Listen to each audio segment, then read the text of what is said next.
நம்பவே முடியலையே, காது ஜவ்வு கிழியிற மாதிரி அந்த சத்தத்தோட மேலே பறப்பானே அவனாயுமே ஒரு சத்தமும் கேட்கலையே, அமைதியாக இருக்கே உள்ள.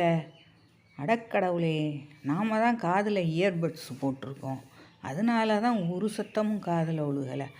ஆமாம், இவன் போகிறானா இல்லை நிற்கிறானா ஒன்றுமே புரியலையே, பறக்கிற மாதிரியே தெரியலையே, மேகமெல்லாம் பார்த்த இடத்துலையே பார்த்த மாதிரி நிற்கிது. இவன் அந்த இடத்துல நிற்கிறானா என்ன ஒன்றும் புரியலை. நம்மளை முழுசாக வீடு கொண்டு போய் சேர்த்துருவானா இல்லை ஆகாயத்திலேயே தூள் தூளாக பறந்துருவோமா, இந்த பஞ்சு மேகம் மாதிரி வெடித்து சிதறி பாதியில் பறந்துருவோமா என்னன்னு ஒன்றுமே புரியலையே. நம்மளை பத்திரமா வீடு கொண்டு போய் சேர்த்துடணும். வேண்டாத சாமி இல்லை, சாதுவாக தான் தெரிகிறான், பார்ப்போம்.